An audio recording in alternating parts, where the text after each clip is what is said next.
नमो नमः बच्चों। आज हम वार्तालाप का प्रश्न करेंगे। आपके पेपर में वार्तालाप एक पक्ष पूर्णम इस प्रकार से आता है। एक पक्ष दिया जाता है और दूसरा पक्ष आपको स्वयं लिखना होता है, पेपर में नहीं दिया जाता है। ठीक है, अब देखिए भवान, यहाँ देखिए पुनीता और श्याम है, इन दो के डायलॉग हैं। तो यहाँ सबसे पहले आप क्या सोचिए, जो दो के हैं ना, एक में आप स्वयं को सोचिए और दूसरे में अपनी सहेली को सोचिए। ठीक है, एक एक प्रश्न का ध्यान से पढ़िए कि यह क्या पूछ रहा है और आप उसका उत्तर दे रहे हैं। फिर कुछ पूछा जा रहा है, फिर उसका उत्तर। ठीक है, ये संवाद सबसे इजी है। इसमें क्या, भवान कुत्र वसति, भाई आपसे पूछा कि आप कहाँ रहते हैं, आप क्या आंसर लिखेंगे? मैं दिल्ली नगर में रहती हूँ। अहम दिल्ली नगरे वसामि, दिल्ली नगरे वसामि। ठीक है, सिंपल वाक्य। फिर दिल्ली नगरे भवान कदा आगच्छत, ये कह रहे हैं कि दिल्ली नगर में आप कब आए, दिल्ली नगर में आप कब आए। तो आंसर ये देखो, इससे अगला जोधपुरम त्यक्तवा भवान कथम आगतवान, अगले प्रश्न से उत्तर निकालिए। ये जोधपुर छोड़कर आई है, इसका मतलब जोधपुर से आई है। तो आप आंसर लिखेंगे जोधपुरतः अत्र मम आगमनम, जोधपुर से मेरा यहाँ आगमन हुआ है।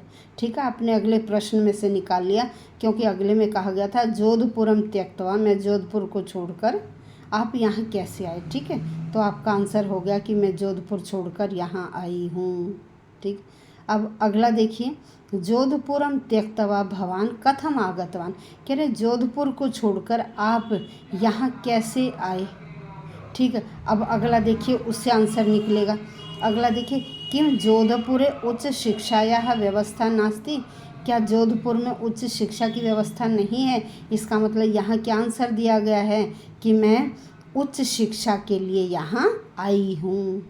तो आप क्या लिखेंगे, उच्च शिक्षा ग्रहणार्थम अहम जोधपुरम अत्यजम, भाई उच्च शिक्षा के लिए मैंने जोधपुर को छोड़ा। ठीक है, नंबर 3 में क्या आएगा कि मैं जोधपुर से उच्च शिक्षा ग्रहण करने के लिए आई हूँ।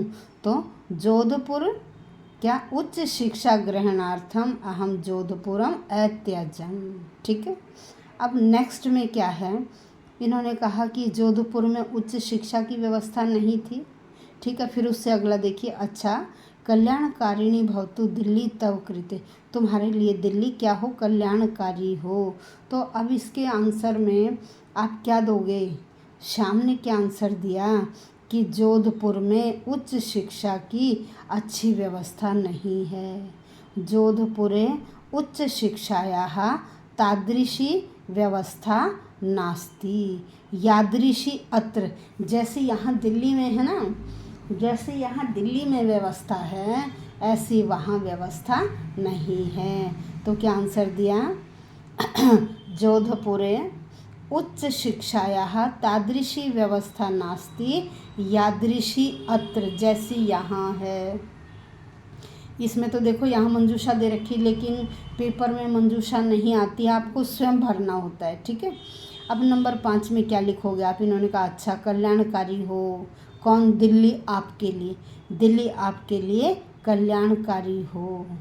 तो आप क्या आंसर देंगे। ठीक है भाई, आपकी भावनाओं का मैं स्वागत करता हूँ, स्वागतम भवद भावनायाः, आपकी भावनाओं का भवद भावनायाः स्वागतम, आपकी भावनाओं का मैं स्वागत करता हूँ। तो ये हुआ आपका आज एक हमने वार्तालाप भरना सीखा कि किस तरह से प्रश्न पूछा जाता है और फिर उसका उत्तर आप कैसे लिखेंगे। सबसे पहले तो दो का संवाद होता है, एक नाम में आप अपने आप को समझिए और दूसरे में अपनी सहेली, कि आप पूछ रहे हैं तो सहेली उत्तर दे रही है, सहेली पूछ रही है तो आप उत्तर दे रहे हैं। इस तरह से एक प्रश्न का उत्तर उससे अगले प्रश्न को देखकर कंप्लीट करना होता है कि उससे अगले में क्या पूछा, तो इसका मतलब उस उत्तर में से ये प्रश्न निकाला हुआ है। ठीक है, इस तरह से संवाद भरना सीखिए, वार्तालाप, क्योंकि उसमें देखो एक पक्ष आता है, एक खुद भरना, एक आया एक खुद भरना। तो प्रश्न वार्तालापे एक पक्ष पूर्णम, वार्तालाप में आपको एक पक्ष पूरा करना है। धन्यवाद बच्चों।